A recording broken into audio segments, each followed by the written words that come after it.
Assalamualaikum warahmatullahi wabarakatuh. Gus, mohon izin untuk bertanya. Mungkin pertanyaan saya ini agak kontroversi mungkin.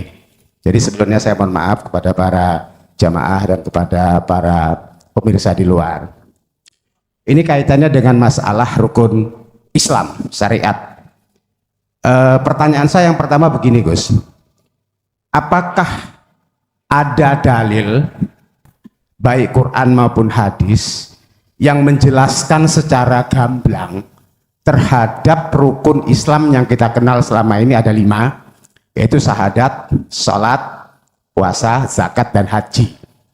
Artinya begini, apakah memang benar ada di dalam Quran ataupun hadis yang menjelaskan rukun Islam itu dipraktekkan oleh Kanjeng Nabi Muhammad SAW seperti apa yang dipraktekkan oleh umat muslim secara umum di dunia saat ini?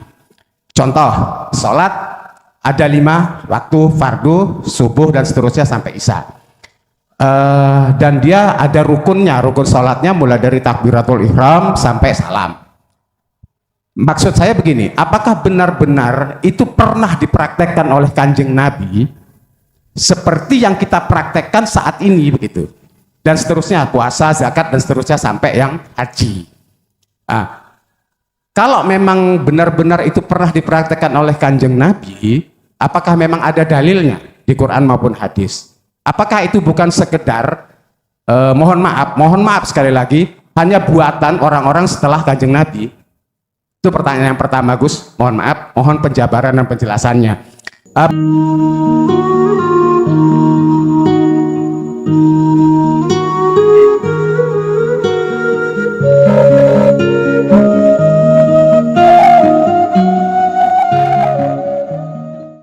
Assalamualaikum warahmatullahi wabarakatuh.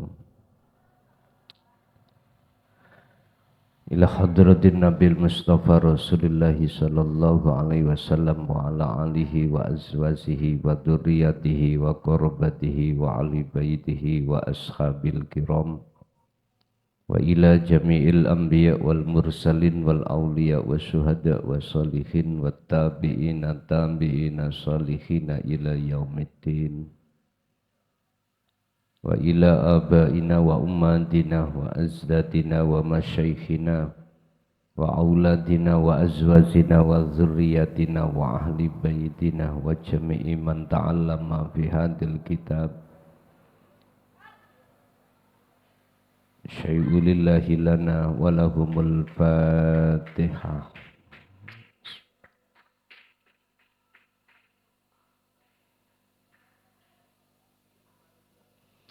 Bismillah, alhamdulillah, la khawla wa la quwwata illa billah. Asyhadu an la ilaha illallah wa asyhadu anna muhammadan abduhu wa rasuluh. Allahumma salli wa sallim wa barik alaihi wa ala alihi wa ashabihi ajma'in.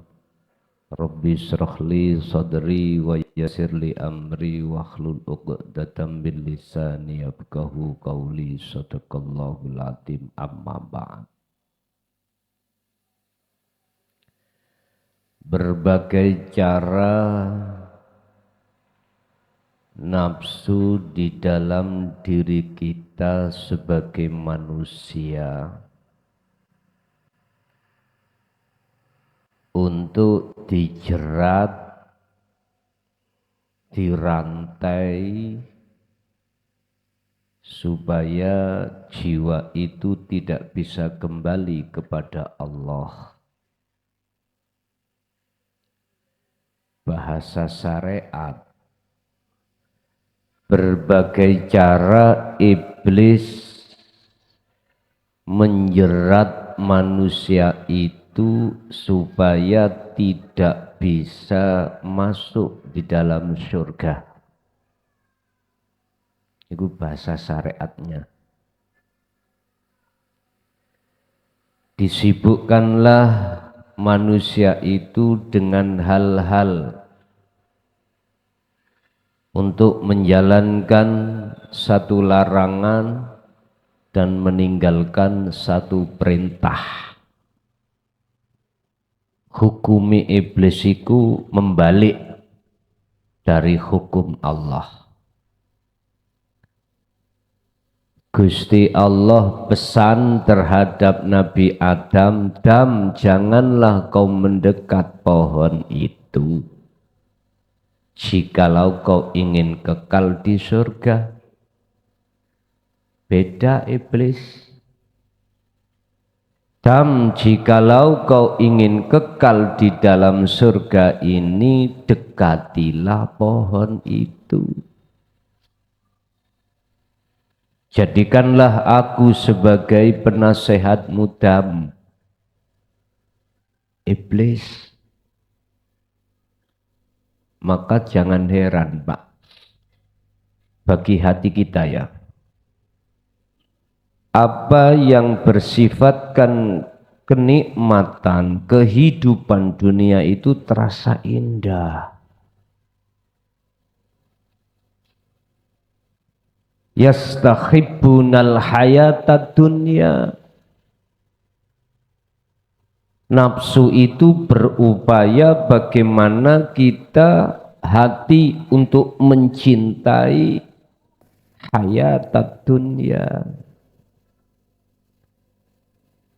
Sebab kalau hati sudah masuk di dalam perangkapnya nafsu, alal akhirah, otomatis kita akan lalai Allah. Hati ini akan lalai pada Allah.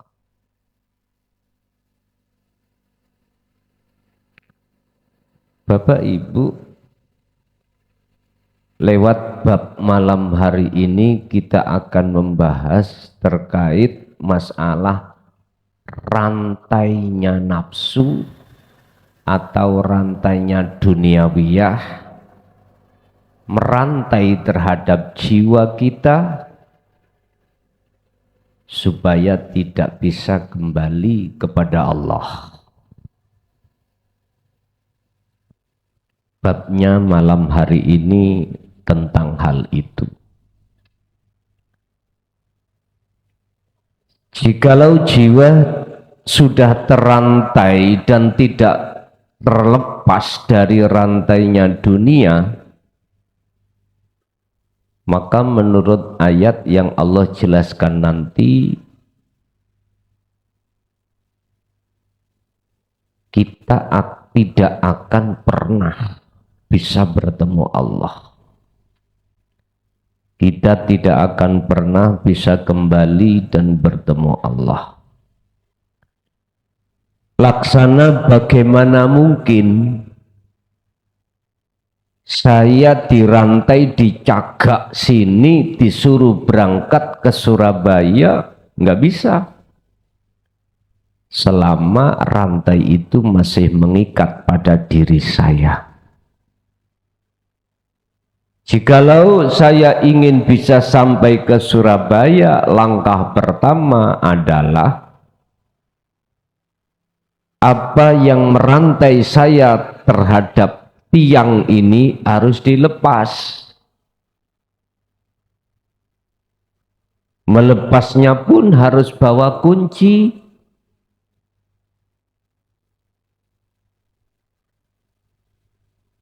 Jikalau itu sudah terlepas, maka bisalah berangkat untuk ke Surabaya. Bagaimana mungkin kita akan bisa berangkat menuju dan bertemu Allah sementara jiwa kita telah terikat oleh dunia? Gak bisa. Sehingga pengaruh duniawiyah secara fisik ini dianggap oleh para tasawuf, para sufi zaman dulu itu dohir, ini berinteraksi menjadikan rohaniyah terpengaruh. Dulu itu ditinggalkan Pak secara fisik. Lebih baik saya menjadi orang fakir, orang fakir, orang melarat, orang miskin daripada saya itu jadi orang kaya tapi saya terjerumus dalam kekayaan. Prinsipnya ahli sufi itu dulu gitu, Pak. Tapi tidak semuanya. Terus dikembalikan pada diri kita masing-masing. Indahnya dunia yang tiap hari, tiap saat kita secara fisik itu bertemu, apakah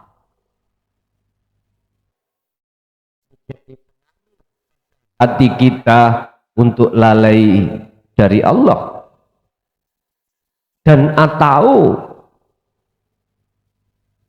hadirnya satu indahnya dunia itu tidak menjadikan terpengaruh jiwa kita terhadap Allah?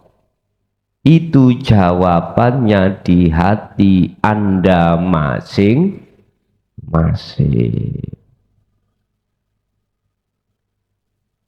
Sebagai motivasi, walaupun di saat ini Anda masih terpengaruh oleh karena secara fisik itu berinteraksi, bukan berarti Anda selamanya akan seperti itu. Tidak. Langkah yang harus Anda bawa hanya satu. Zikron kathiron. Sibukkan terus hatimu untuk zikir. Dan inilah cara dan sistem apa yang Rasulullah jalankan. Wadhkur isma rabbika bukratan wa asila wa minal laili fasjud lahu fasabbihu lailan tawilan. Ini oleh karena kita masih jasad ini di dunia, ya berinteraksi hablum minan nas dengan anak, dengan istri, dengan pekerjaan, dengan teman, dengan apapun.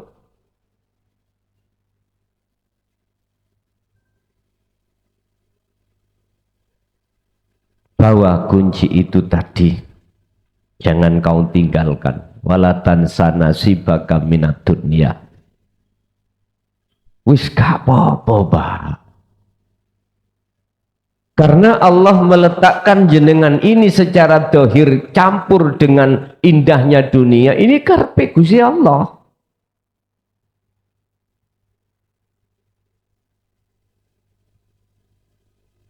Kita seakan-akan terbuai dengan indahnya dunia, ini karepe Allah. Jangan pusing-pusing jenengan. Janganlah Anda pindah dari makom satu ke makom lain dikarenakan ada alasan nafsu Anda. Jangan.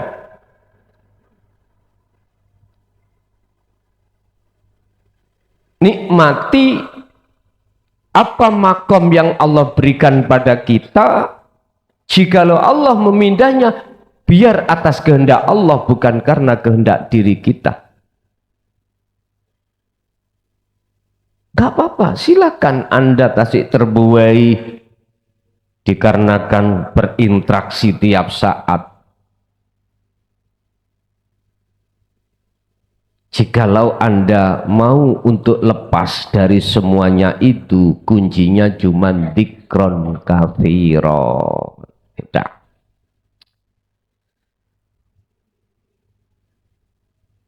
Apa rantai duniawi iki?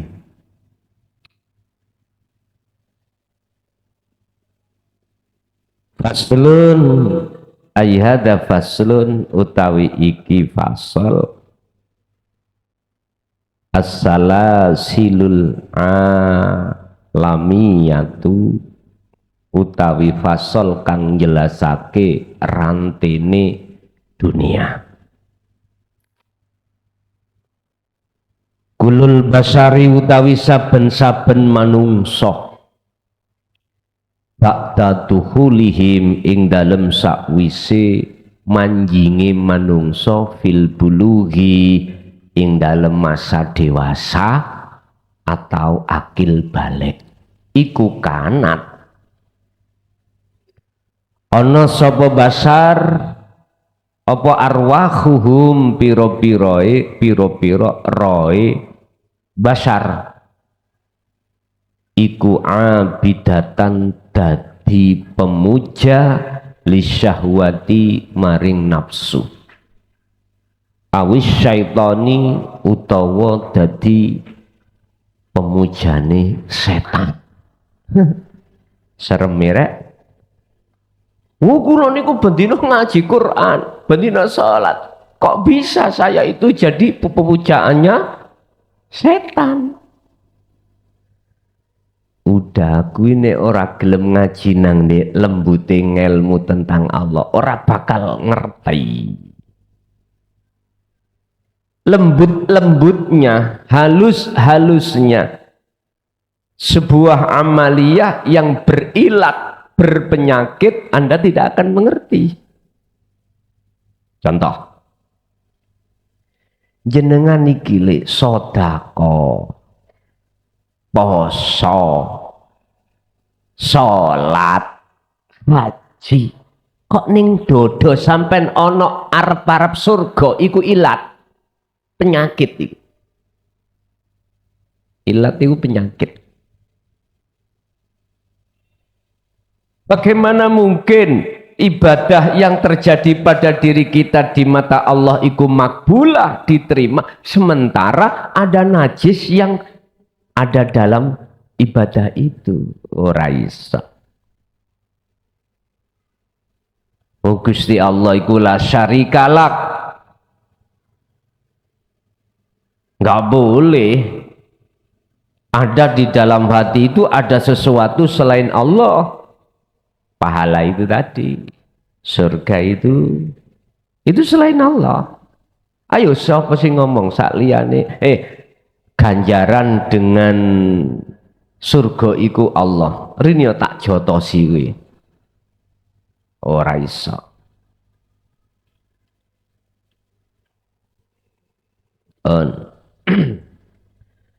Setiap manusia ketika saat dia itu masuk dalam masa dewasa atau akil balik, mesti ruhaniyah kita itu menjadi pemuja nafsu atau iblis. Mana letaknya kita jadi pemuja nafsu atau iblis? Letaknya di mana?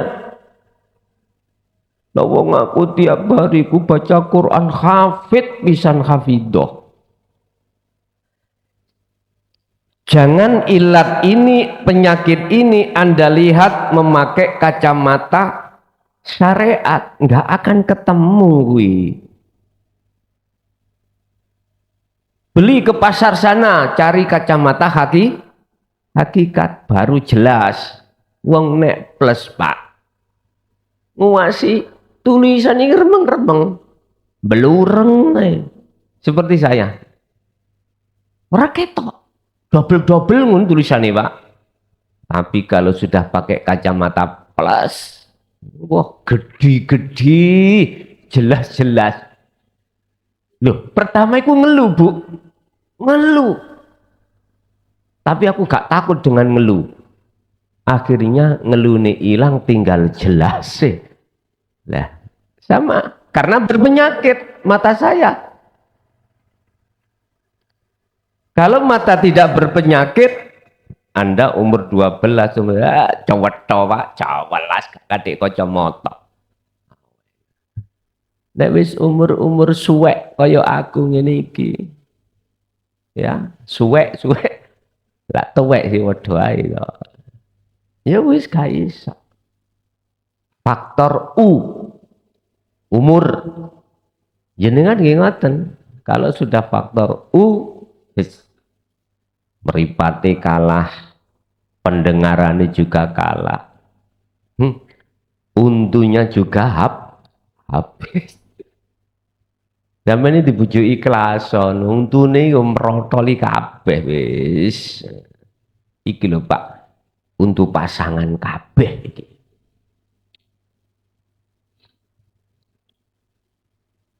Pun Jadi letak kalau kita itu sebagai pemuja nafsu atau setan,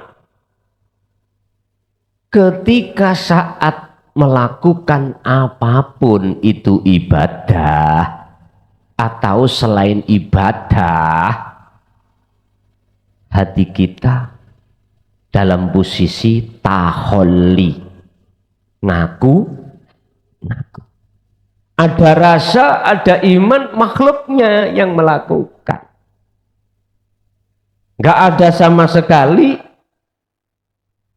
rasa sumber semuanya itu datangnya dari Allah, nggak ada. Dan itu kita alami, Pak. Setiap kita dulu itu kita alami.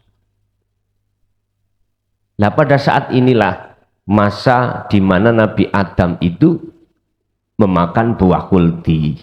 Itu sama prosesnya di situ.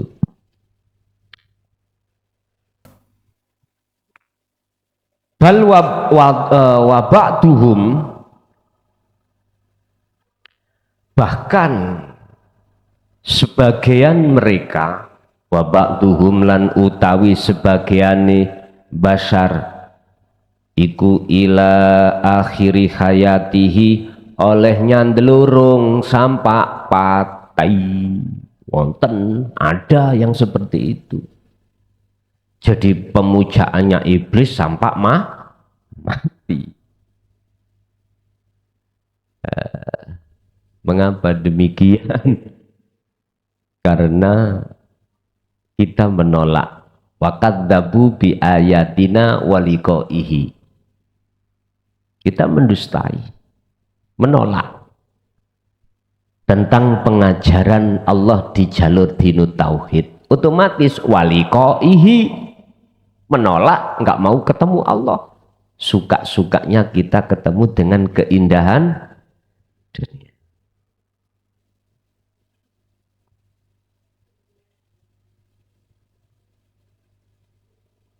Nah, lagu ini indahnya dunia kan ada.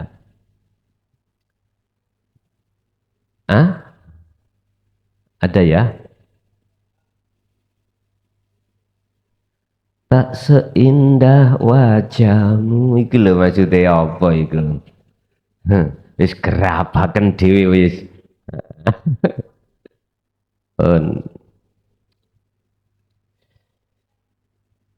Lah, sing ngaji niki atau yang di luar di YouTube apakah termasuk golongan ini? Bukan.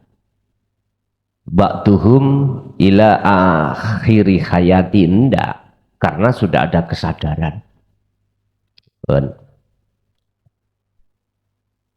Wa akhiran lan ing dalem akhire fa innal qalbal basyari, mongko sak temene atine manungsa iku yang kosimu den bagi,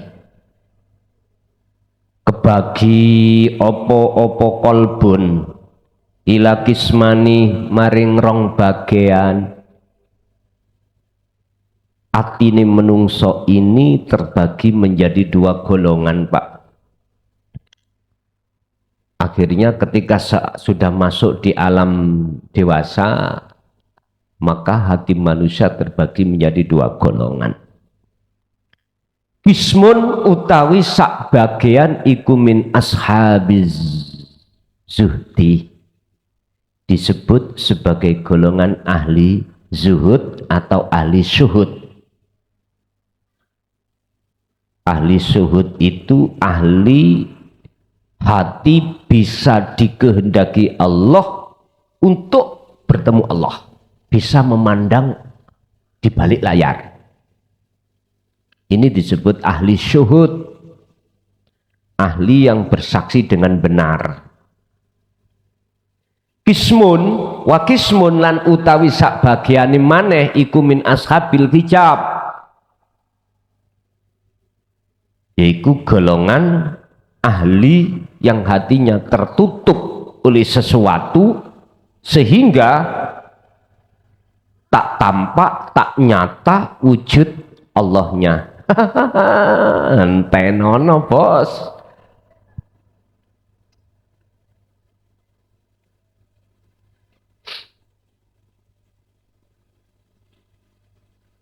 wa taifatun utawi golongan sepisan minaz zuhdi saking ahli suhud iku alladzina wong akeh abadu kang padha nyembah kang padha ngabukti sapa ladina Allah ing Gusti Allah watarakulan ninggalna sapa ladina asyirka ing perbuatan syirik.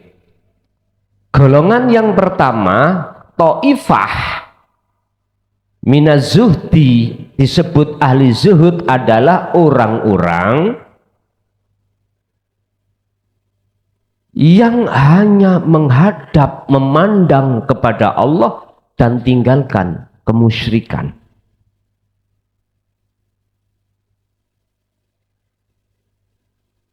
Rasa keakuan makhluk yang berperan itu sudah Allah hilangkan. Itu yang dimaksud wataroku asyirqa, tinggalkan syirik. Loh Pak, sholat syirik itu terjadi loh Pak, secara hakikat syirik khafi. Kalau secara syirik jali sih enggak. Syirik jali, syirik secara dohir jelas ndak. Langkui nyebut Allah, baca-baca isi Quran. Tapi hakikat di ruhaniyah dikatakan syirik khafi. Apa itu? Hatimu isi ngaku-ngaku kau yang berperan. Berarti sini jagat iku makhluk. Surga, makhluk, pahala. Kadang-kadang Pak genderuwo iku ana jenengan kali kula salat pingin disawang wong, pingin diwastani dikatakan orang sebagai ahli ibadah, wis genderuwo baedi namanya.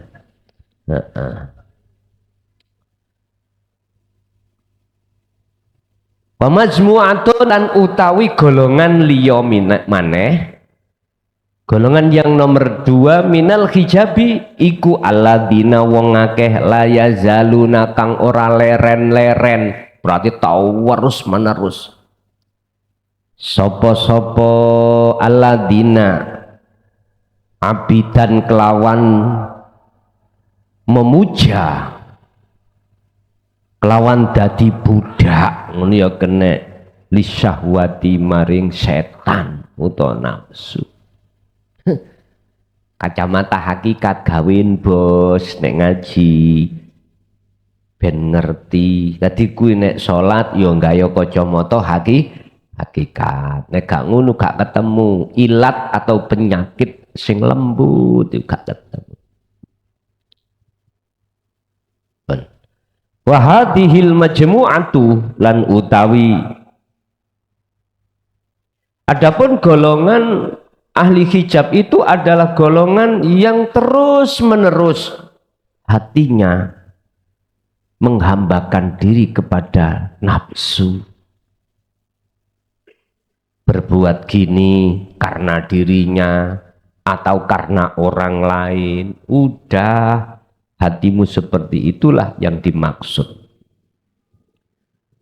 Wa hadhil majmu'atu utawi iki golongan allatila tazalu kang ora leren-leren opo tazalu oleh ndadekake opo allatin ndadekake asyahwata ing nafsu ndadekake didadekno opo ilahan ing pangeran. Lho gak krasa nek ndadekno nafsu atau selain Allah sebagai Tuhan, karena gak pakai kacamata blur ngai laha maring syahwat nafsu iya kang utawi syahwat allati kang sana tahaddatu kang dadi pembicaraan kang bicaraake bahas sopo ingsun anha saking allati hadal masai ing iki bengi malam ini tak jelaskan yang menjadi pembahasan kita terkait khusus masalah orang-orang yang terus-menerus hatinya menjadikan nafsu sebagai Tuhan. Kama qala Allah Ta'ala fi suratil Jathiyah. Kaya dini dawe Allah di dalam surat Jathiyah, surat yang ke-45 ayat 23. Afarwaita ana ta weruh sira Muhammad man ing wong itakhoda kang ndadekake kang ngalap sapa man ndadekake ilahahun ing dadi pangeran rupane hawahu ya hawa nafsune man. Muhammad, tahukah kamu terhadap orang yang menjadikan nafsunya sebagai Tuhannya? Ya, ini pelajarannya Pak. Berarti makolan dokuriku didasari dengan hujah Quran niki.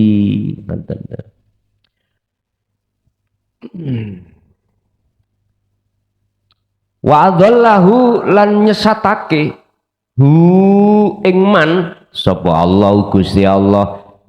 Gusti Allah nyesatake kelawan apa ala ilmin ing atase nganggo ngelmu. Bahaya lho Pak, wong alim niku bahaya. Ngalim ilmu Qur'ani, ngalim ilmu hadisi, ngalim ilmu ijma' qiyasi. Bahaya.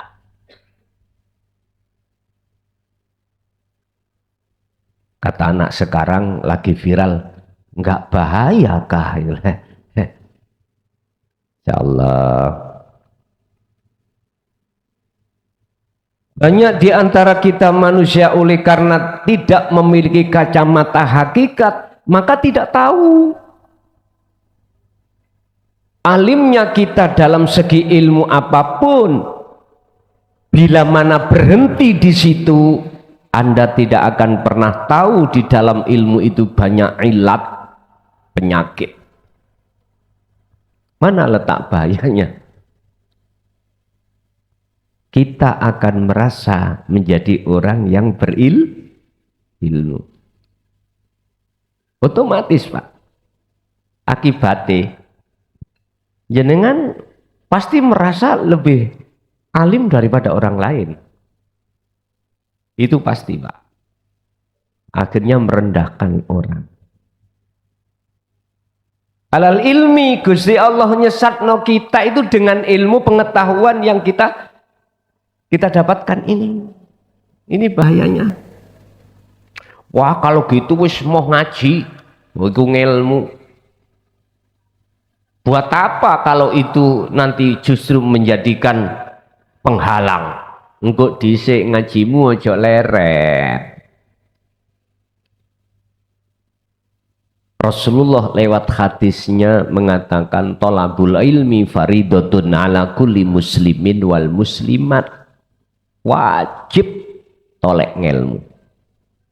Tapi Anda yang banyak, ya kebanyakan berhenti di situ.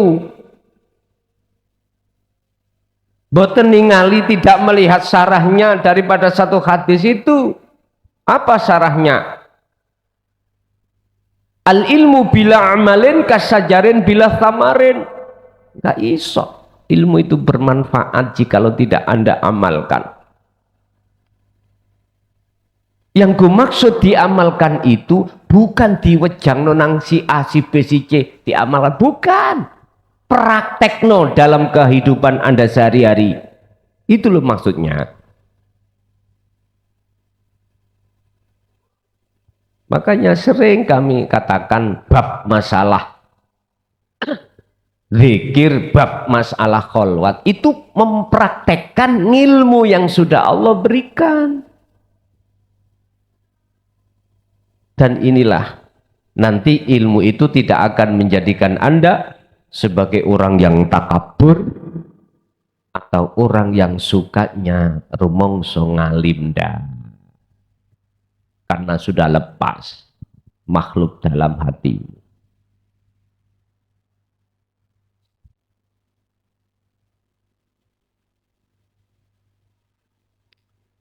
Itulah Muhammad yang disebut orang yang menjadikan nafsu sebagai Tuhannya.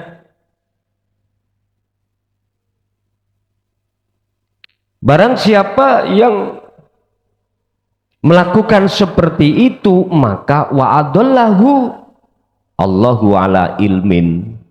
Dengan ilmu itu nanti akan dijadikan Allah sebagai alat untuk menyesatkan ruh jiwa kita. Wa khotama lan ngunci sapa Allah ala sam'ihi ing atase pendengaran kupinge wong kuwi. Kupinge man, pendengarane man. Artinya ditutup, dikunci. Anda ketika saat diajarkan tentang, didengarkan tentang ilmu tauhid, Allah menghendaki Anda menolak. Menolak. Ngaji taek.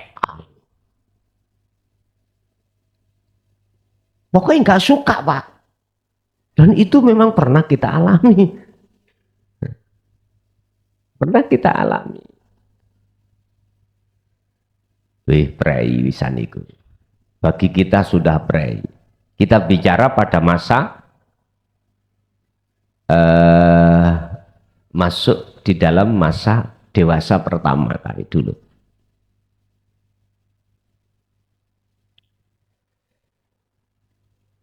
Lalu wa qalbihi lan ngunci sapa Allah ing ati sampean. Artinya dikunci, akhirnya tidak tahu rahasianya ilmu Allah ini, enggak tahu. Wa ja'alalan dateake sapa Allah ala basorihi ngatasi peningaleman ndateake gisawatan kelawan tutup. Ya wis, rupane tutup macam-macam. Ilmu tadi tutup, jenengan sugih tutup, jabatan tutup, wis iku tutup. Tutup mengapa? Mengenai bahasa wisawah. Khatamallahu ala qulubihim wa ala sam'ihim wa ala absarihim ghishawah. Itu ada dalam surah Al-Baqarah. Tutup sing tebel, artinya ghishawah itu tutup yang tidak bisa dibuka. Siapapun nggak akan bisa buka. Guru sampean kali kula alimo saktine ya apa ora iso buka tutup, ya ora iso. Yang hanya bisa buka itu adalah Allah sendiri. Dalam dirimu Allah sendiri. Bagaimana itu bisa terbuka dan Allah membuka? Etika, akhlakmu. Akhlak ilahiyah, ruhaniyahmu harus kau bangun. Carane segala hal apa, kehendak yang ada di dalam diri dan apa yang sudah terlaksana di luar diri, belajarlah untuk tidak mengatakan itu kehendak makhluk, sekalipun itu di hatimu terasa pahit. Rasakanlah hal itu kehendaknya hidup dalam dirimu. Itulah Allahul Wahidul Ahad, Tuhan yang Maha Esa.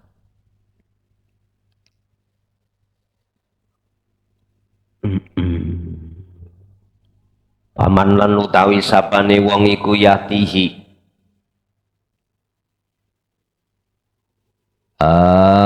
mimba'dillah.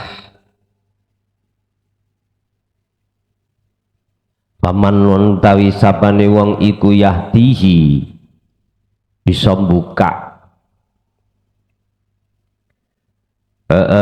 buka sapa Allah awe hidayah sapa Allah ing man mimba dillahi sakwise den sesatake. Ngono sik. Afala tadzakkarun.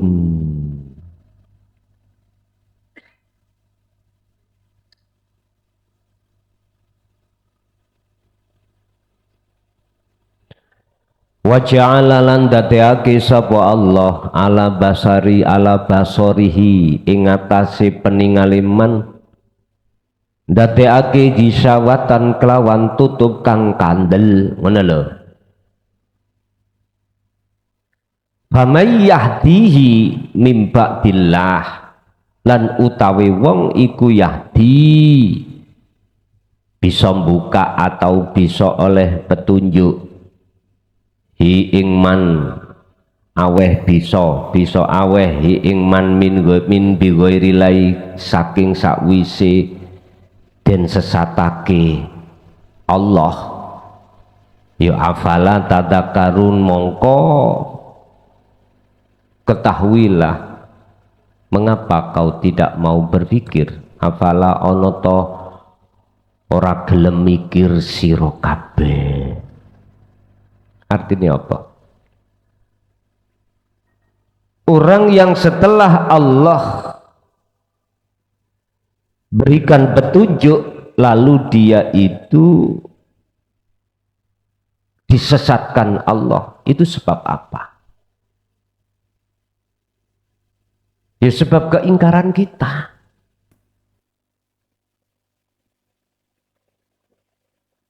Sebab kita memperhatikan apa seruan nafsu dibanding dengan memperhatikan seruan Allah.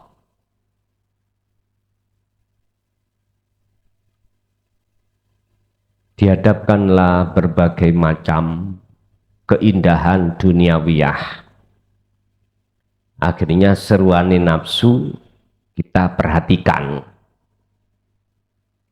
Satu sisi kita tinggalkan seruan Allah. Nah, itulah Pak Bu kebanyakan manusia. Kebanyakan manusia itu seperti itu. Tidak terlepas dari diri kita, waktu-waktu demi waktu dulu memang kita melakukan seperti itu. Kau akui atau tidak kau akui, itulah fakta di lapangan. Baru Anda sekarang sadar ketika Allah buka hidayah dalam hatimu. Udah, kalau yang seperti itu sekarang bagaimana? Ya udah, tinggal bertahanlah Anda hatta ya'tiyakal yakin sampai hari kematianmu. Sehingga dalam bahasa sederhana kami sampaikan, kalau seseorang itu sudah disesatkan Allah, maka tidak ada yang bisa membuka, memberikan petunjuk hidayah setelah Allah itu menyesatkan. Nggak bisa.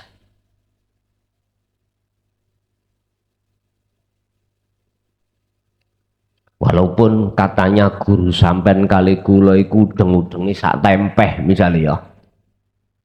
Walaupun guru sampean kali kula iku sok nahan langit, mohon maaf, gak udan misalnya.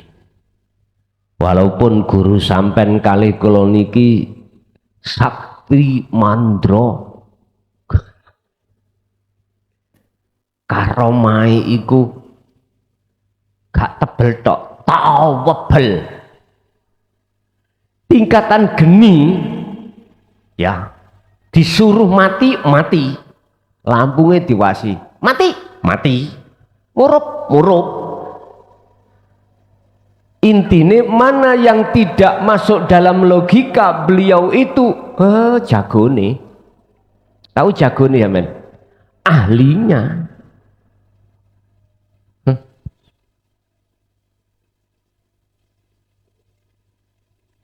Bahasa karomah kan dinggul-nggulno golongan kita yang jadi budak nafsu, Pak. Sering saya dengarkan, Gus karomai Gus, barokah Gus, lha ngoten nggih? Barokah nggih. Yuga kula niki arepe nyalokno tentara ben dadi. Atiku lho Pak, ngap ngono asline. Demi Allah ngoten Pak. Iki tak elingno brengos wis putih. Kata elingno kok terus-terusan.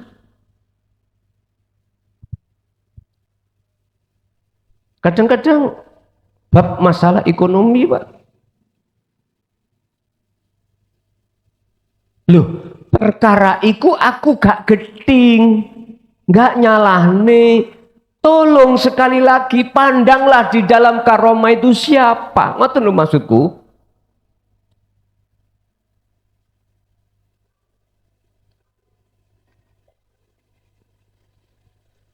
Makanya kemarin saya khawatir betul Pak. Waktu beat karomah nih. Kok bisa menghindar dan membantah perintah Allah ngono? Tak bantah Pak. Temen tak bantah.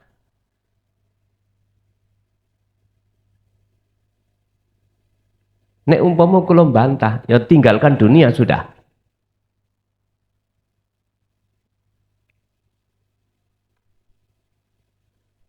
Tinggalkan dunia sudah. Wis menurut saya itu paling berat. Sehingga tak rungokno, wonten Pak jamaah sing gak setuju niku. Sing wah dalam paham tentang ilmu dan laku. Nggih, kula nggih dinasehati nggih matur suwun. Gus, iku gak ndadekno. Turun derajat tah, turun tingkat. Mari nuju nang Gusti Allah. Pelutik goleki sak liyane Gusti. Kula nggih sempat menengahi. Gak apa wong kabeh iku berhak untuk berpendapat. Tak hormati, tak anggap nasihat buat saya biar enggak apa? Biar waspada. Sehingga kan ada catatan loh Pak. Boleh kau mengikuti dengan catatan bla bla bla. Ngoten to? Iku supaya Anda dan kita semuanya itu tidak kebuntel ambek tujuan yang gak bener.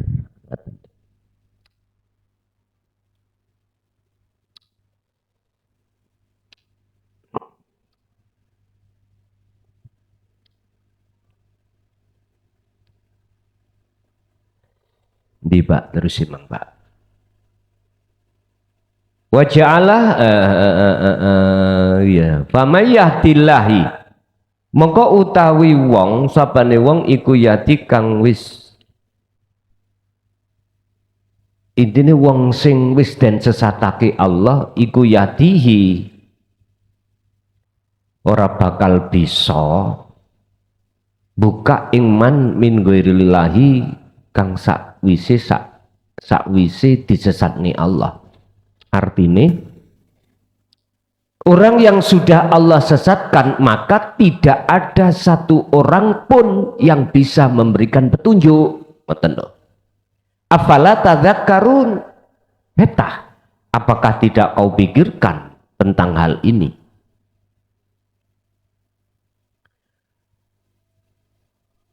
Wa min muladatilan iku setengah saking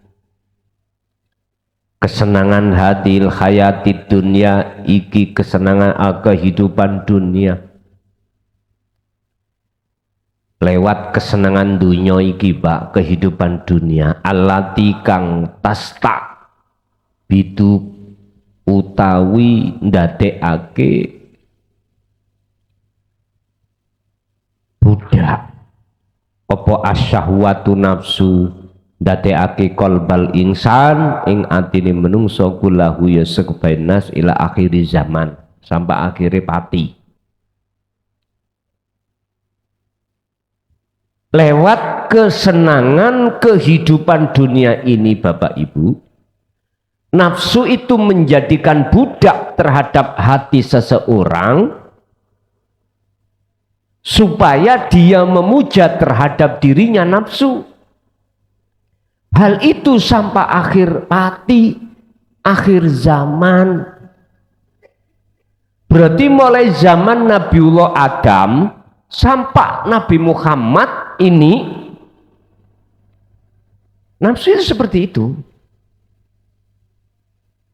Makanya kanya Nabi dawuh, perang yang paling berat yang disebut jihadul akbar itu adalah perangnya umatku ketika menghadapi hawa nafsu. Berat. Ya disinilah Pak. Sampai kapanpun terjadi seperti itu. Makanya bagi kita yang sudah ditakdirkan Allah dikehendaki untuk bisa kembali kepada Allah, ini nggak ada harganya. Artinya nggak bisa ditukar dengan rupiah jumlah berapapun. Nggak bisa. Karena ini kondisi masa kekekalan. Nggak bisa. Kalau dunia itu ada masanya habis Pak. Habis, mate ya habis, ya sudah.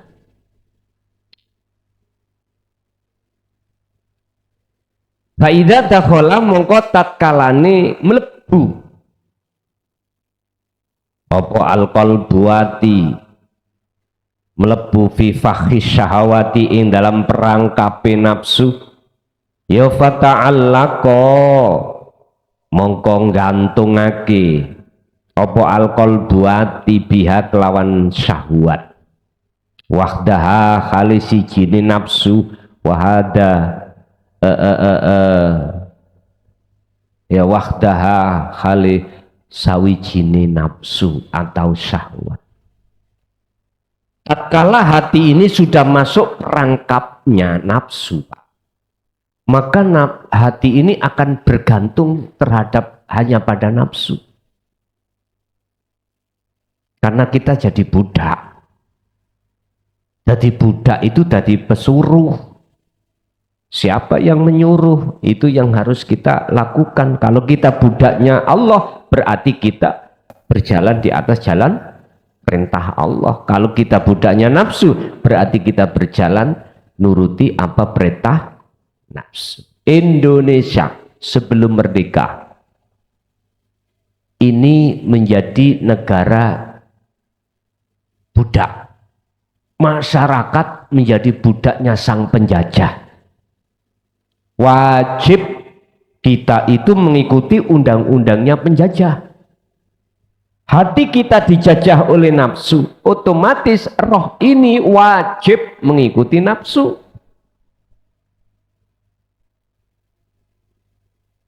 Jangan dikira nafsu itu menyuruh secara jasmani Anda itu melakukan maksiat secara jasad. Enggak Pak. Menyuruh Anda sholat, taat. Saya nggak setuju ngomong. Ikilah lembut-lembute ilmu tentang nafsu itu yang kita tidak mengerti kalau ternyata di dalam olehnya kita berkehendak dan melakukan sholat selama ini masih mengikuti perintah nafsu hati ini. Jelas syariatnya tabrakan Pak. Pasti Anda mengatakan tabrakan nih.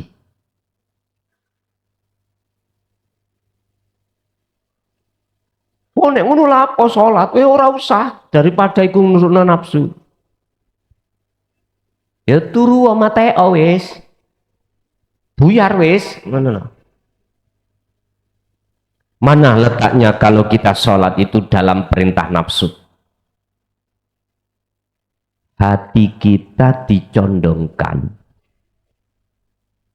terhadap selain Allah, pahala dan surga. Udah, itu. Mengapa kita tidak sadar setiap niat itu ditutup lillahi ta'ala? Mengapa kita tidak sadar dengan wahyu Allah yang mengatakan inna sholati wa nusuki wa mahyaya wa mamati iku lillah. Semua milik Allah. Mengapa kita akui? Ya di situ loh Pak.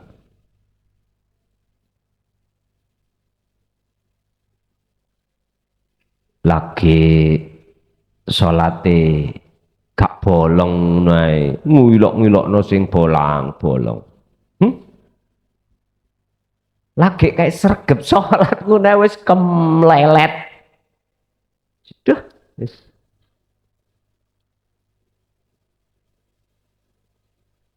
Bagi kita sebagai salikin atau sairin sang pelaku menuju Allah, jangan gampang ngelokno wong gak salat.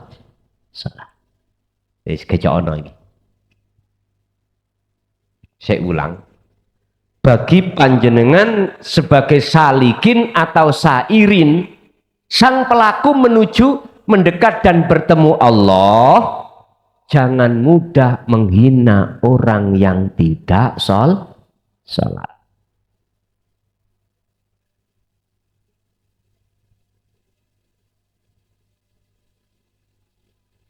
Terkadang atine di mata Allah luwih bagus orang yang seperti itu daripada kita, bos. Terkadang. Mengapa demikian? Karena kita tidak memakai kacamata hakikat. Itu loh persoalannya. Makanya wis ojo gampang nyeneni wong sing kaya ngono kuwi. Apa tema kita? Background apa sih dengan cara tujuan kita itu? Kan hanya satu, mendekat dan bertemu Allah. Lah ikut tahu? Nggak ada yang lain. Ya sudah, fokus, sibuk dengan tujuan itu. Urusan apa yang berkenaan dengan orang lain, ya sudah. Biar urusannya Allah, yang penting Anda tetap fokus di dalam tujuan. Caranya untuk mengikat tujuan itu berarti tali itu pegang rapat gitu.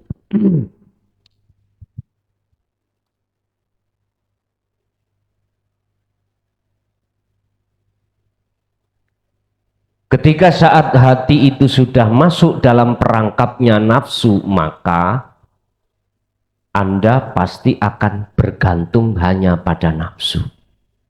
Kalau hati sudah bergantung terhadap nafsu, maka pasti kau akan lalai dari Tuhanmu.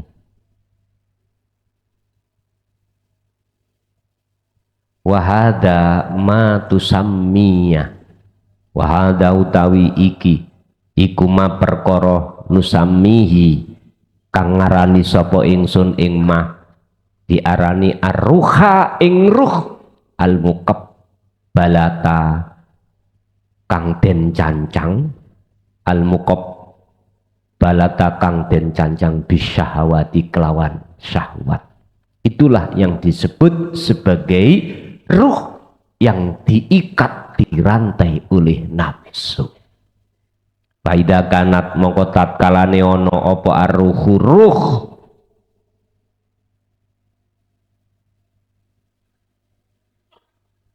ana iku martabitotan terikat atau kecancang bisyahwati kelawan nafsu syahwat, kesenangan. Balan taudu nek wis kecancang ya mongko ora bakal bisa bali sapa ruh ilaliko ilahi maring ketemu Allah. Di surat Nisa, ing dalam surat Nisa. Apabila ruh itu sudah terikat oleh nafsunya, maka ruh itu tidak akan pernah bisa kembali dan bertemu Allah. Mengapa demikian? Karena kita seluruh umat manusia, ruhnya itu asalnya dari Allah. Kefitrahan berhubung masuk alam dewasa, tinggalkan Allah, akhirnya minggat songko Allah, kecantol ambek perkara sakliyane Allah. Lah nek wis ruh iku kecancang dengan perkara selain Allah, maka jangan harap ruh akan bisa kembali kepada Allah. Ngaten nuring kesih. Hal itu Allah sampaikan di dalam surat An-Nisa ayat 48. Innallaha wonten nah sampean. Wonten nggih. Nggih pun. Masalahnya tadi saya kirim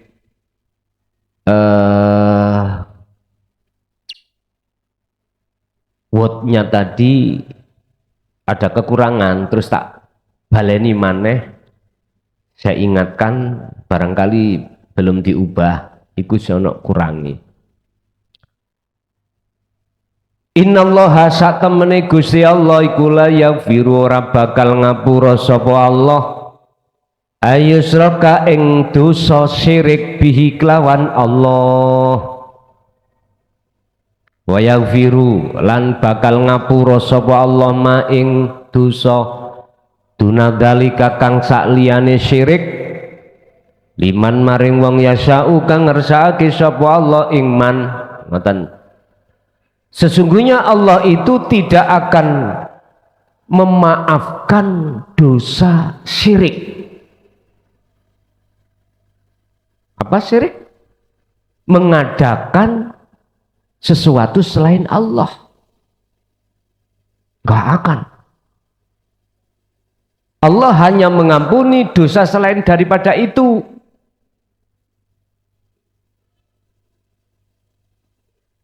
Lima yasha, Allah mengampuni terhadap hamba yang dikehendaki. Artinya Pak,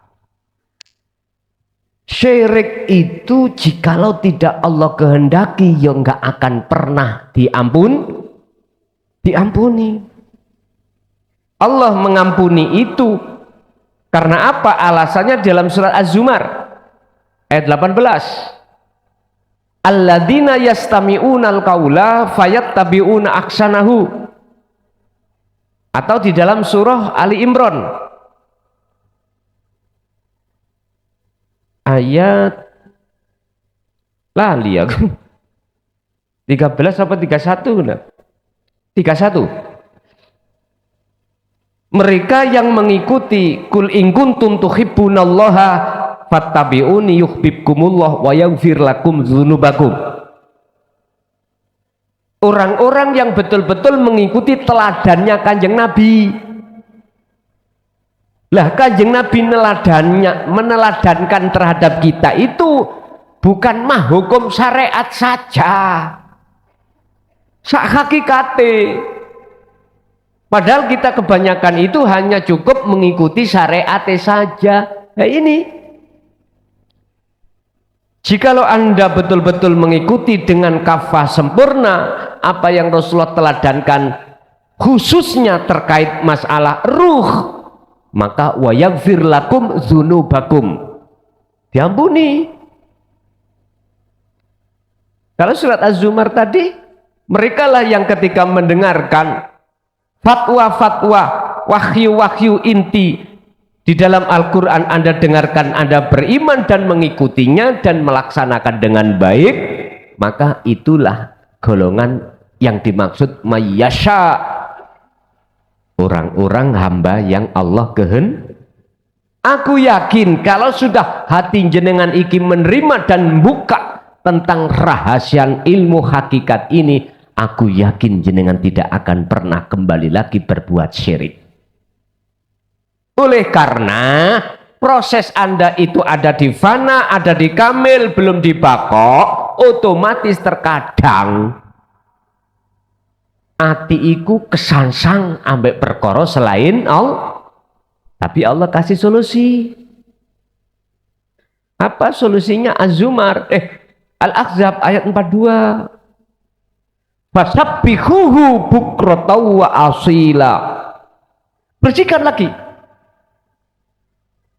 siang dan malam hatimu dari perkara itu. Karena prosesmu itu masih di fana dan kamil, otomatis tak ancup-ancup no.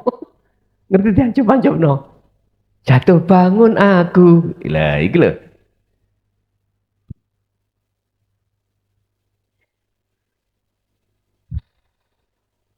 Dengan cara bagaimana?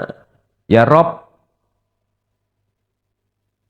biar apa yang masuk di dalam hati saya pagi tadi, siang ini hilang, siang ini masuk bagaimana sore hilang, sore tadi masuk bagaimana malam itu hilang.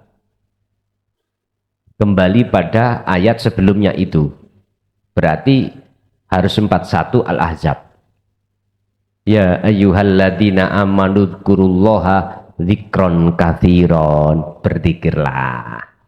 Wis.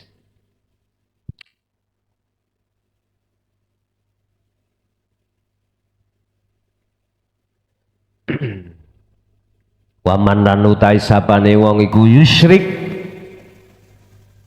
nyekutake sapa man billahi kelawan Allah faqad iftara mongko yekti bener-bener teman-teman agawe sapa man isman ing dosa adiman kang agung.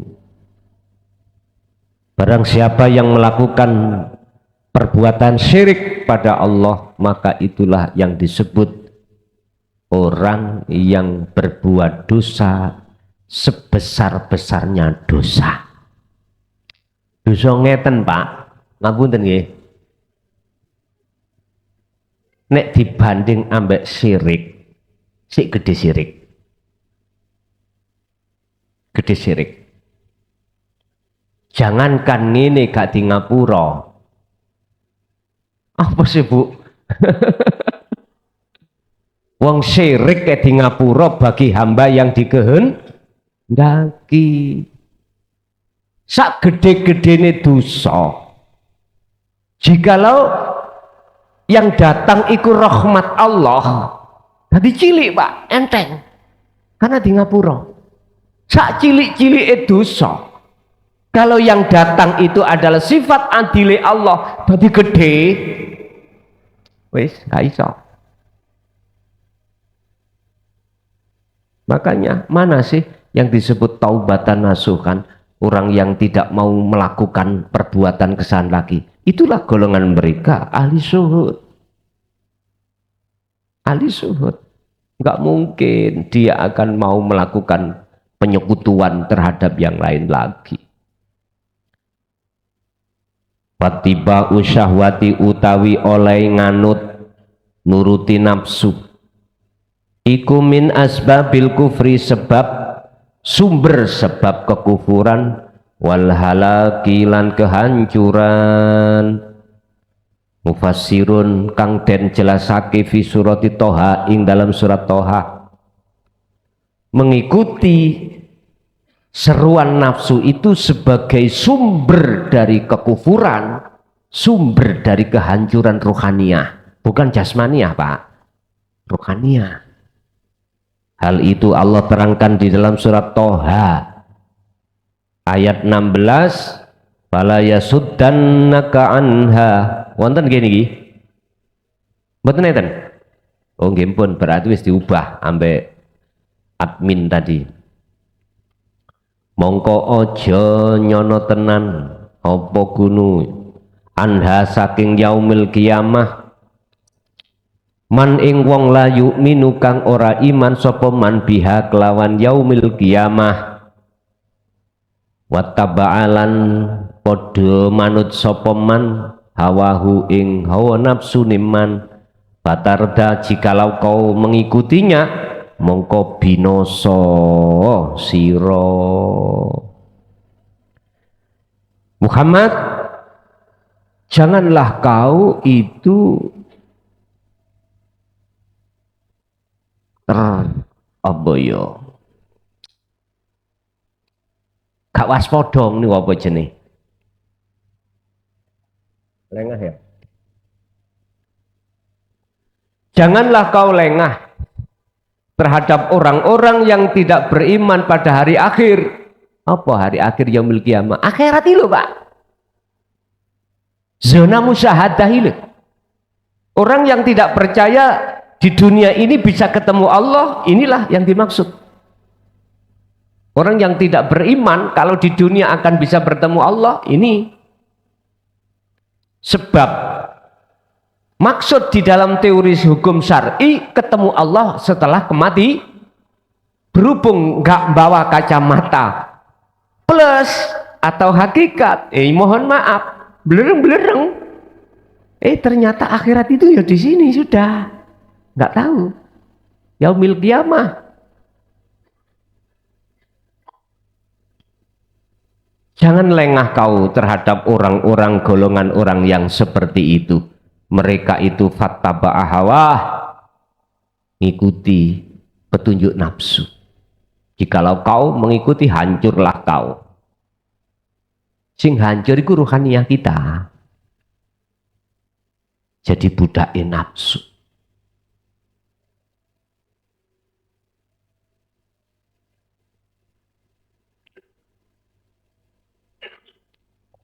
Fattiba'u syahwah, utawi oleh ngikuti nafsu iku ya ja'alun dateake apa ittiba al insana ing menungso fi ghaflatin ing dalem lali minallahi saking Allah Ta'ala, termasuk mengikuti nafsu itu menjadikan di samping jadi sumber kekufuran dan kehancuran, juga menjadikan hati manusia itu lalai dari Allah. Wa yastahibbunal hayatad dunya, apabila Anda itu masuk di dalam jebakan nafsu, bersukaria terhadap nafsu, mengikuti, maka alal akhirah. Ibrahim ayat 3. Alal akhirah, pasti kita akan lalai dengan Allah. Wis gak roh sapa sira sapa ingsun, adigun adiguna.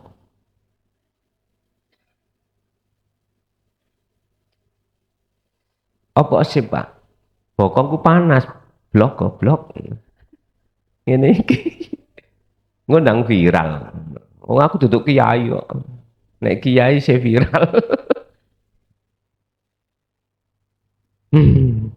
Nafsu. Panjane kuwi njaluk dipisui Bentawi no.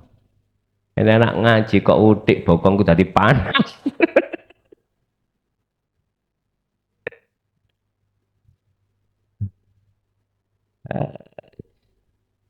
Nafsu nih ngomong, aku dipisui Pak, raimu soncuk iki jare. Aku ya sing ngongkon Gusti Allah kok ya. Berdamai berdamai, ngopi dulu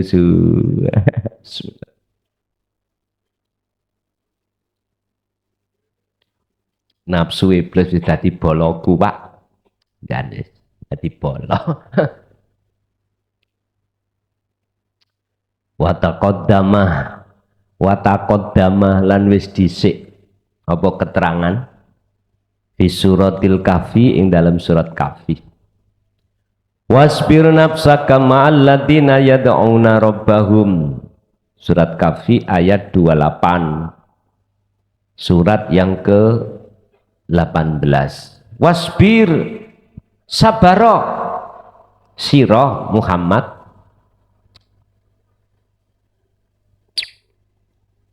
nafsaka ing awak dhewe ira.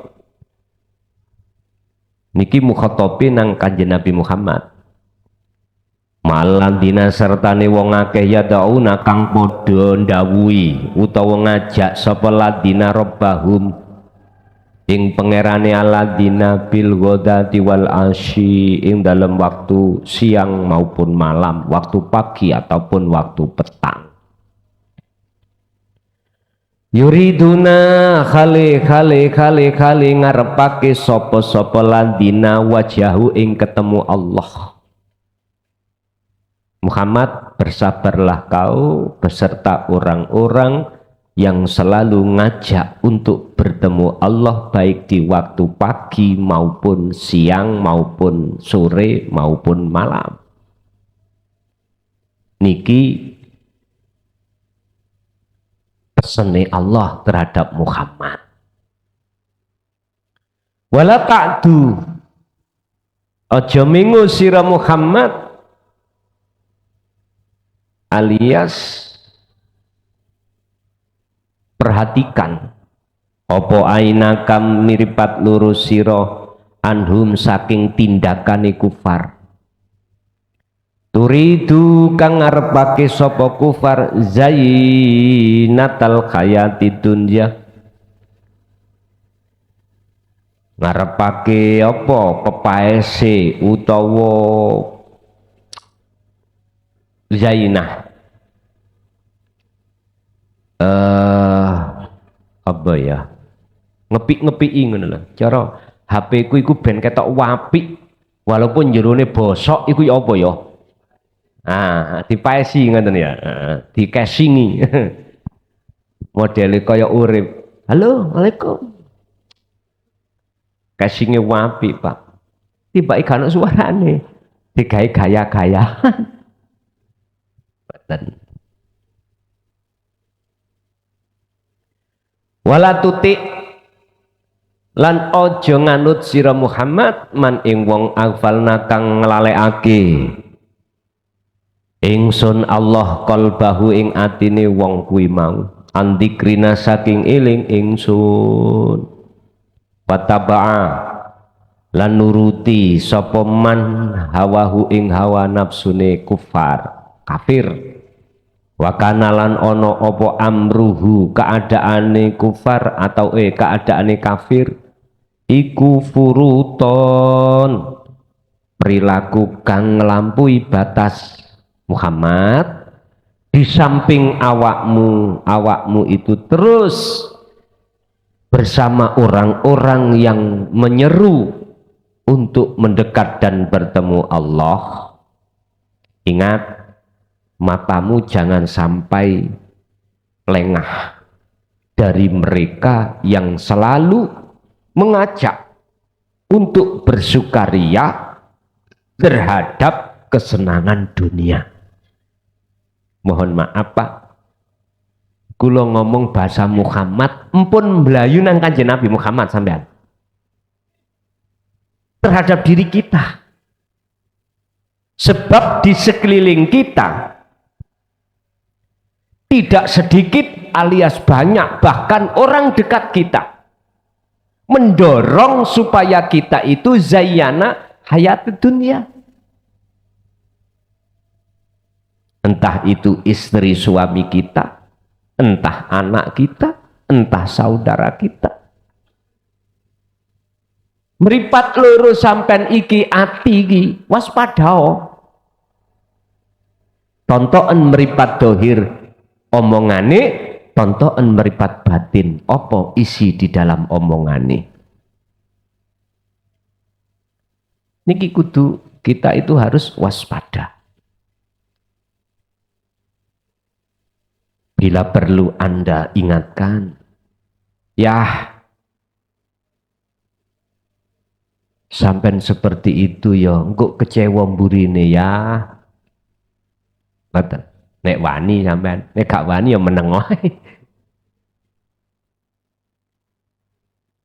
Nek sampean nekat ya kandhanono, nek gak wani ya menengo. Wong garwa sampean iku protes dengan isine ngaji ngene, akhire metu, yo iki sadoke kamu ngaji nang Jabar. Wani-wani ambek bojomu, ambek Kang Masmu. Aku enggak wani-wani lo Kang Mas, enggak. Cuman aku mau ngelingno tok. Wis ta. Jenenge istri wis gak iso ngalahno suami. Apalagi kita sebagai istri gak punya status. Wis mek sendika dawuh. Dikon ngalor ya ngalor, ngidul ya ngidul. Padahal ngalor iku ya gak ngerti ana pucuke kelor, ngidul ya gak ngerti ana pucuke. Ya Allah. Wis betah-betahno Bu nggih. Betah-betahno. Temen betah-betahno. Wis tajar sese bongko-bongko. Gampang. Sing penting pikir sampean kecoki. Padha mbek Pak ya ngono.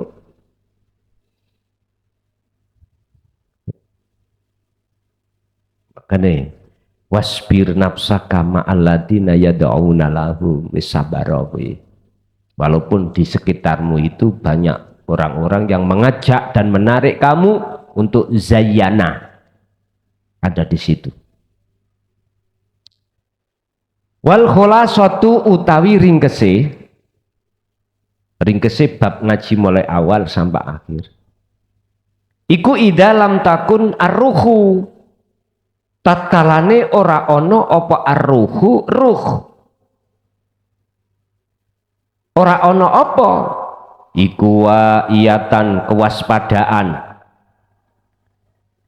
biharokati syahwati kelawan politike utawa tipu dayane atau pergerakane nafsu fi nafsihi ing dalam awak dhewe ne ruh ya fa inna ruha mongko sak temene ruh iku satus bihu mongko dadi apa ruh iku abdan dadi kelawan budak disyahwati maring nafsu. Ketika ruh itu tidak waspada dengan pergerakan hawa nafsu di dalam dirinya, maka otomatis ruh itu akan menjadi budaknya nafsu. Sebaliknya, jikalau Anda itu waspada dengan pergerakan hawa nafsu, yang hawa nafsu itu menyuruh Anda berbuat secara syar'i perkara yang baik, contoh sholat, nek Anda waspada, maka Anda tidak akan menjadi budaknya akhirnya jadi budai Allah. Begitu Pak. Terus bagaimana dan saya harus bawa apa supaya tahu segala gerak tipu dayanya nafsu? Kembali lagi zikir. Wis titik ngono. Pun sing takon monggo takon. Assalamualaikum warahmatullahi wabarakatuh. Gus, mohon izin untuk bertanya. Mungkin pertanyaan saya ini agak kontroversi mungkin. Jadi sebelumnya saya mohon maaf kepada para jamaah dan kepada para pemirsa di luar. Ini kaitannya dengan masalah rukun Islam, syariat. Pertanyaan saya yang pertama begini Gus. Apakah ada dalil, baik Quran maupun hadis, yang menjelaskan secara gamblang terhadap rukun Islam yang kita kenal selama ini ada 5, yaitu syahadat, sholat, puasa, zakat, dan haji. Artinya begini, apakah memang benar ada di dalam Quran ataupun hadis yang menjelaskan rukun Islam itu dipraktekkan oleh Kanjeng Nabi Muhammad SAW seperti apa yang dipraktekkan oleh umat muslim secara umum di dunia saat ini? Contoh, sholat ada 5 waktu, fardu, subuh, dan seterusnya sampai isya. Dan dia ada rukunnya, rukun sholatnya mulai dari takbiratul ihram sampai salam. Maksud saya begini, apakah benar-benar itu pernah dipraktekkan oleh Kanjeng Nabi seperti yang kita praktekkan saat ini begitu? Dan seterusnya, puasa, zakat, dan seterusnya sampai yang haji. Nah, kalau memang benar-benar itu pernah dipraktekkan oleh Kanjeng Nabi, apakah memang ada dalilnya di Quran maupun hadis? Apakah itu bukan sekedar mohon maaf sekali lagi, hanya buatan orang-orang setelah Kanjeng Nabi. Itu pertanyaan yang pertama, Gus. Mohon maaf, mohon penjabaran dan penjelasannya. Boleh pertanyaan kedua, Gus? Pertanyaan kedua saya begini. Kalau semua gerak makhluk di alam semesta, mulai jagat timur dan jagat barat, adalah atas kehendak dan kuasa Gusti Allah, berarti semua apa yang ada realita saat ini di bumi, di dunia alam semesta jagat raya ini adalah kehendak beliau, Gusti Allah maksudnya. Nah, termasuk dalam hal ini kaitannya dengan masalah iblis, nafsu, setan, dajjal dan seterusnya. Apakah yang disebut nafsu, iblis, dajjal, setan itu bisa berbuat tanpa kehendak daripada Gusti Allah itu sendiri?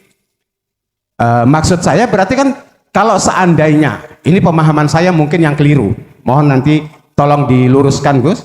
Kalau seandainya nafsu atau yang kita kenal dengan iblis, dajjal dan seterusnya itu bisa berkehendak atas kehendaknya sendiri tanpa izin dan kehendak daripada Gusti Allah itu sendiri, berarti ada dua matahari, ada dua kekuatan, ada dua kekuasaan. Sementara yang kita pahami secara ilmu hakikat, semua gerak makhluk hidup ini adalah gerak daripada hidup itu sendiri, urip itu sendiri.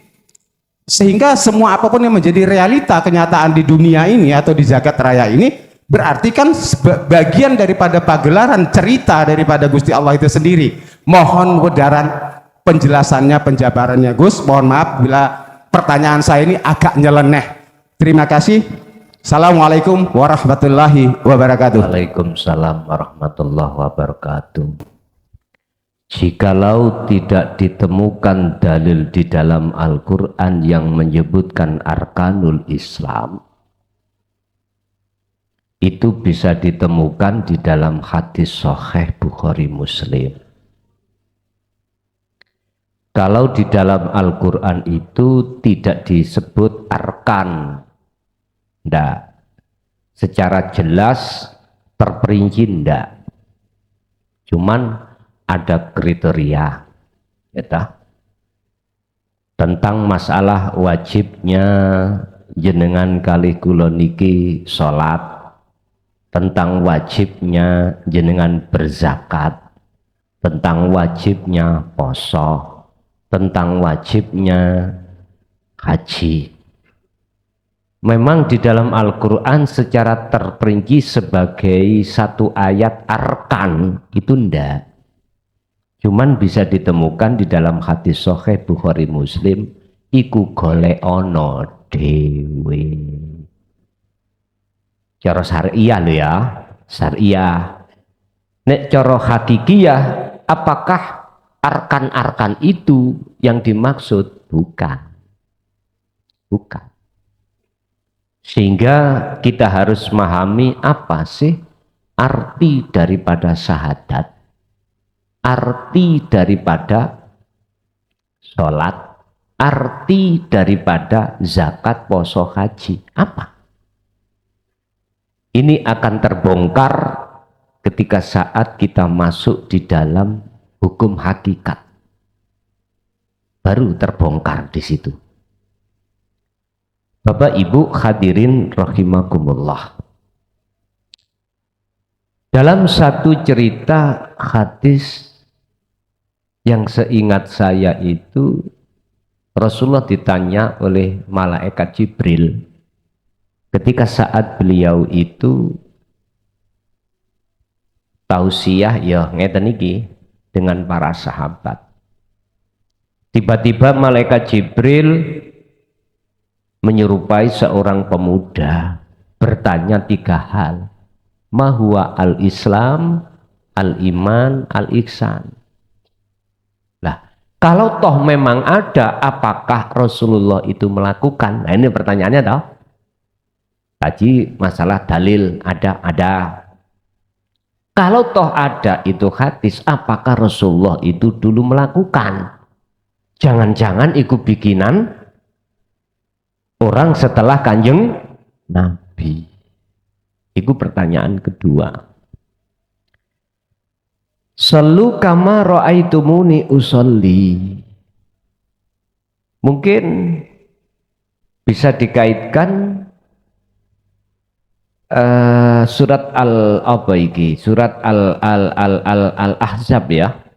Ayat 21 tentang teladan. Tentang teladan.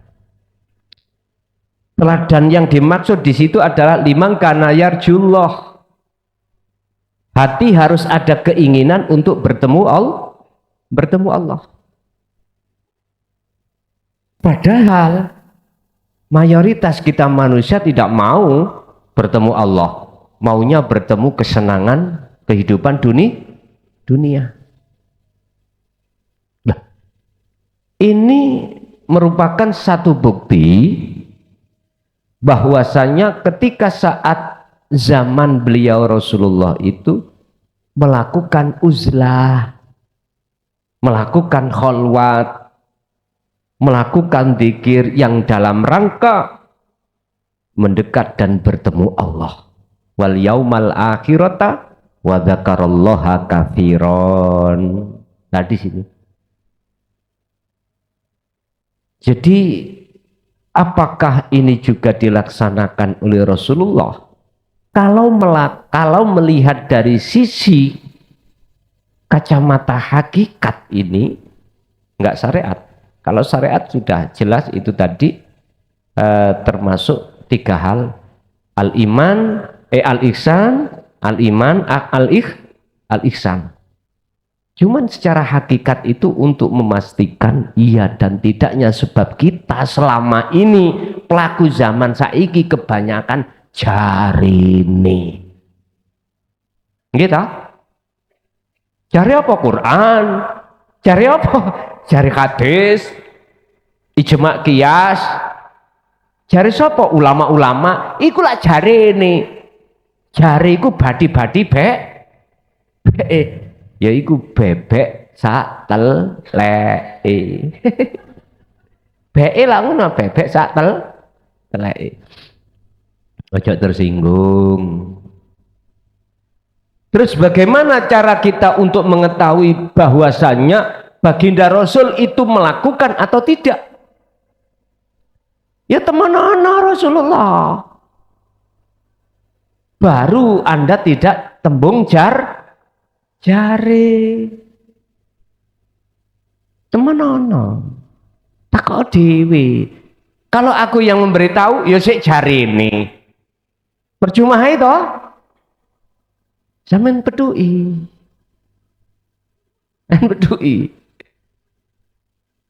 Aku urip nanggone diri jenengan.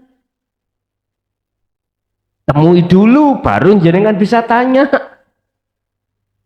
Baru nanti tidak tembung jari.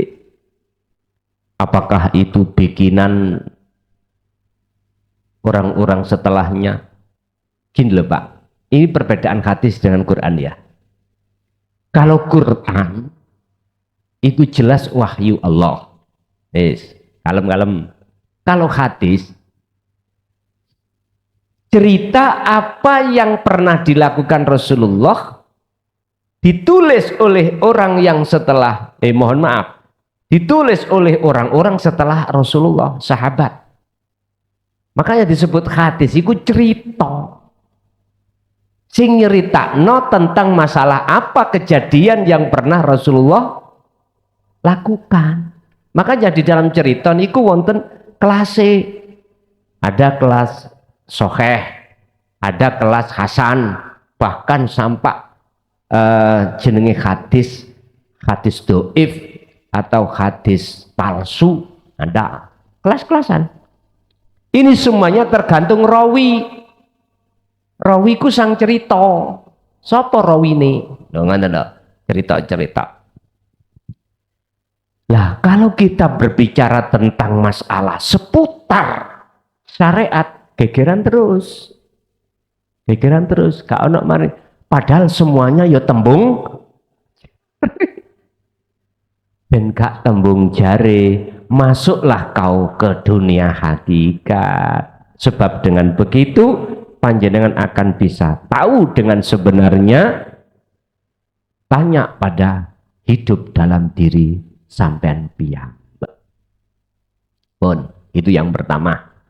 Kedua, tentang masalah apa yang terjadi di dunia ini, baik sumbernya dari katanya iblis, katanya malaikat, itu sebetulnya dari mana?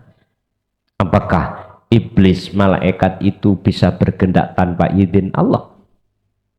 Yun sewu. Kalau saya jawab dari kacamata syariah, kita nggak akan pernah merasa kalau kita itu termasuk golongan orang pemuja nafsu. Iya. Kita nggak akan terasa dengan bentuk kita itu mengatakan nafsu atau iblis itu punya kehendak, itu sebagai bentuk bukti kita memuja. Nggak terasa. Nggak terasa, Pak.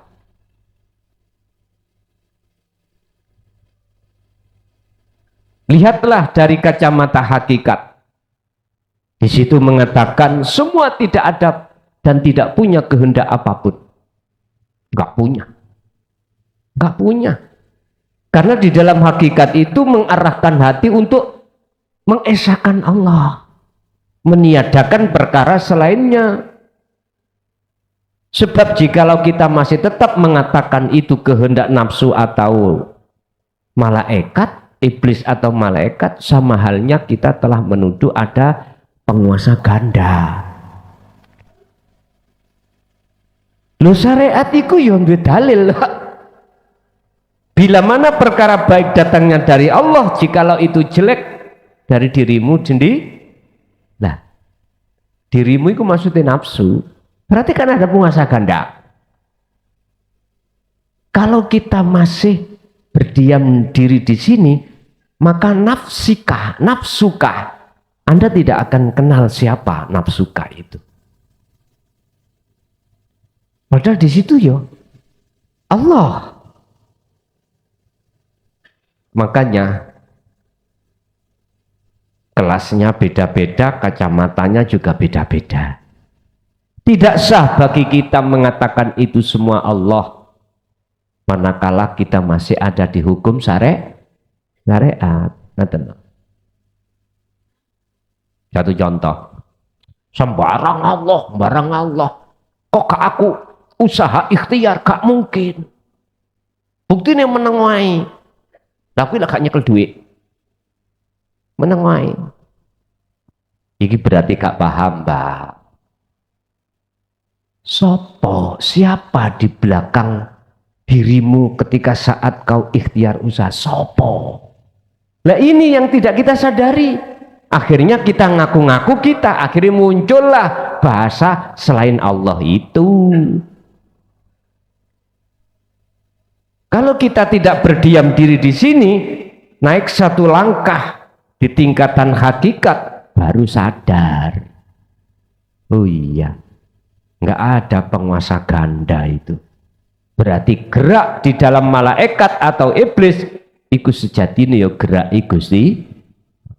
Iki sah bagi mereka yang sudah ditajalli baru.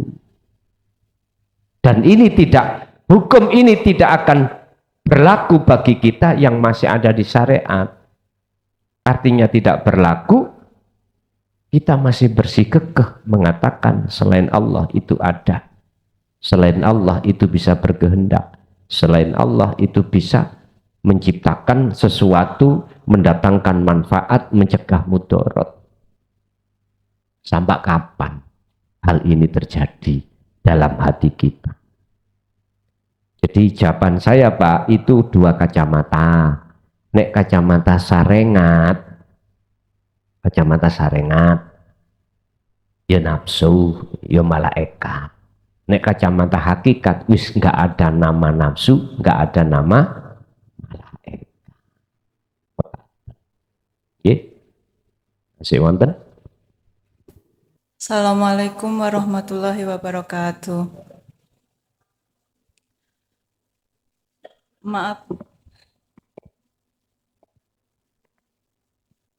Maaf Gus, saya ada titipan pertanyaan dari teman saya yang domisili di Turki juga. Beliau titip salam buat Gus. Pertanyaannya adalah, Beliau sering mengikuti kajian Gus lewat YouTube juga. Pertanyaannya adalah, sepertinya dia dari kecil sudah dibuka oleh Allah kasab mukasafa. Dia sering melihat makhluk-makhluk Allah yang tidak bisa dilihat di dunia nyata atau di alam mukhadoro ini. Bahkan katanya sering melihat malaikat juga. Itu yang membuat beliau merasa lelah katanya. Apakah hal ini bisa dihilangkan, Gus? Terus apa yang harus saya lakukan katanya untuk menghilangkan hal tersebut? Terus yang kedua, akhir-akhir ini Gus katanya dia sering mendengar beribu-ribu suara jangkrik di telinga beliau. Katanya jangankan di alam hening, di saat hening, bahkan di saat keramaian pun juga sering mendengar suara jangkrik, beribu-ribu jangkrik yang sangat mengganggu katanya. Mohon penjelasannya, itu semua penyebabnya apa dan bagaimana cara mengatasinya. Atas penjelasan Gus diucapkan banyak terima kasih. Akhirnya, Assalamualaikum warahmatullahi wabarakatuh. Waalaikumsalam warahmatullahi wabarakatuh. Ketahuilah bahwasannya bagi hamba Allah yang sudah ada niat untuk berjalan menuju dan bertemu Allah, tatkala alam mukasafah itu dibuka, sebetulnya itu hanya sebagai ujian bagi Anda, apakah lanjut perjalananmu menuju dan bertemu Allah, apakah berhenti. Tatkala si A itu dibuka, maka tidak akan pernah si A itu bisa keluar dari atau menolak dari hal itu. Tatkala si B itu tidak dibuka, berupaya bagaimanapun juga kau tidak akan pernah bisa melihat di dalam alam itu.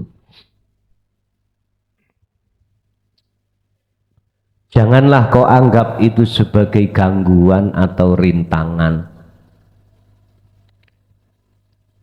Anggaplah semuanya itu sebagai ujian. Anda tidak akan terhalang oleh yang dikatakan ujian tadi manakala Anda tahu bagaimana caranya. Jangan pernah ada keniatan untuk menghilangkan hal itu. Cukup sudah Anda bagaimana Anda mengatasi untuk tidak menjadi penghalang. Apa yang harus Anda lakukan? Sebab datangnya hal itu hanya Tuhanmu yang mendatangkan. Jangan pernah Anda mengeluh, akhirnya merasa terganggu suara jangkrik lah, atau yang lain. Cara untuk Anda supaya tidak merasa terganggu hanya satu. Catat baik-baik yang ada di Turki, catat dengan baik-baik. Lihatlah maksud daripada Allah berfirman di dalam surah Al-Ahzab ayat 41-42. Dan juga lihatlah di dalam Al-Baqarah ayat 256. Peganglah dzikir sirul asror.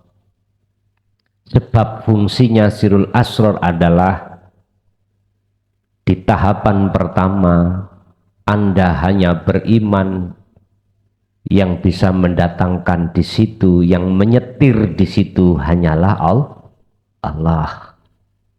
Cukup, itulah etika Anda. Jikalau dalam hati Anda ingin ada keniatan untuk menghilangkan, berarti Anda tidak punya etika. Saya katakan, fadl atau rahmat atau anugerah yang Allah berikan terhadap hambanya itu bukan karena yang lain, hanya satu, karena berakhlak. Udah, bukan karena ilmu kesaktianmu, nggak bisa.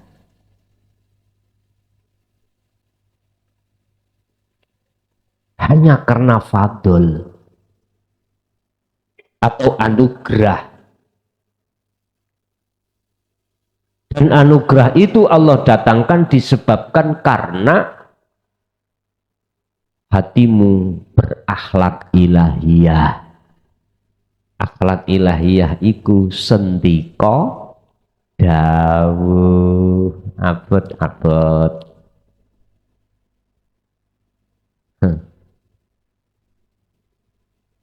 Bahasa sederhana nih, jikalau Allah memberikan kamu hari ini makan nasi uduk, sambal terong, ikan garuda, jangan pernah kau menoleh ikan bandeng. Jangan. Ini etika. Karena kita punya prinsip, yang namanya rizki, yang namanya pemberian Allah, kalau itu bagian kita, tidak akan pernah lari. Ingat, olehnya Allah memberikan sesuatu, itu tidak didasarkan karena permintaan. Enggak. Inilah Pak, etika Pak. Berat memang kalau kita itu ngikuti etika. Tapi justru ketika kita patuh dalam etika, justru akan melonggarkan hati kita untuk tidak mudah kita itu protes pada Allah dalam semua ketetapannya.